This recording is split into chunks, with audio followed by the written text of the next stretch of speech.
السلام عليكم. النهارده هكلمكم عن الاسبوع ال18 من الدوري الانجليزي، ونشوف كده المباريات اللي اتلعبت ونشوف النتائج بتاعت المباريات دي. كمان هنعرف ترتيب فرق الدوري الانجليزي بعد انتهاء هذا الاسبوع. قبل ما ابدا بس اطلب منكم انكم تدوسوا لايك على الفيديو وتشتركوا في القناة وتضغطوا على زر الجرس عشان كل جديد انا بعمله يوصلكم. تمام، يلا بينا نبتدي بنتائج الاسبوع ال18 في الدوري الانجليزي.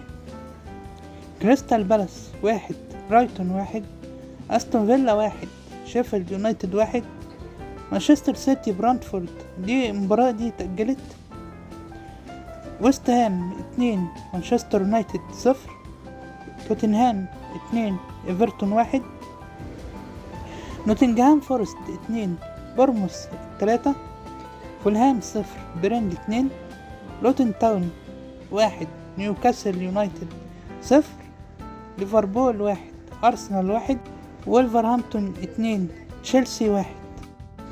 ترتيب الدوري الإنجليزي بعد انتهاء الأسبوع 18: الأول الأرسنال 40 نقطة، الثاني ليفربول 39 نقطة، الثالث أستون فيلا 39 نقطة، الرابع توتنهام 36 نقطة، الخامس مانشستر سيتي 34 نقطة، السادس ويست هام 30 نقطة، السابع نيوكاسل يونايتد 29 نقطة، الثامن مانشستر يونايتد 28 نقطة، التاسع برايتون 27 نقطة، العاشر تشيلسي 22 نقطة، 11 وولفرهامبتون 22 نقطة، 12 بورموث 22 نقطة، 13 فولهام 21 نقطة، 14 برانتفورد 19 نقطة، 15 كريستال بالاس 18 نقطة، 16 ايفرتون 16 نقطة، 17 نوتنغهام فورست 14 نقطة، 18 لوتن تاون 12 نقطة، 19 برينلي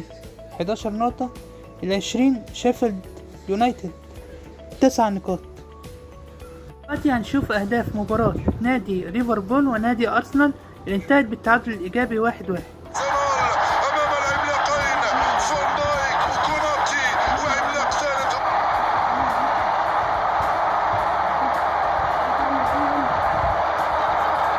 هنتعرف على هدافين الدوري الإنجليزي بعد انتهاء الأسبوع 18.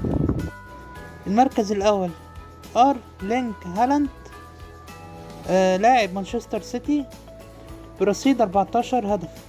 المركز الثاني محمد صلاح لاعب ليفربول برصيد 12 هدف. المركز الثالث دومينيك سولينكي بورموث برصيد برضو 12 هدف، يعني متعادل مع محمد صلاح في الأهداف. المركز الرابع سون هايونك مين توتنهام برصيد 11 هدف. يبقى كده عرفنا معاكم النهارده نتائج الاسبوع 18 من الدوري الانجليزي، كمان ترتيب اندية الدوري بعد انتهاء هذا الاسبوع، وشكرا لكم على المتابعة.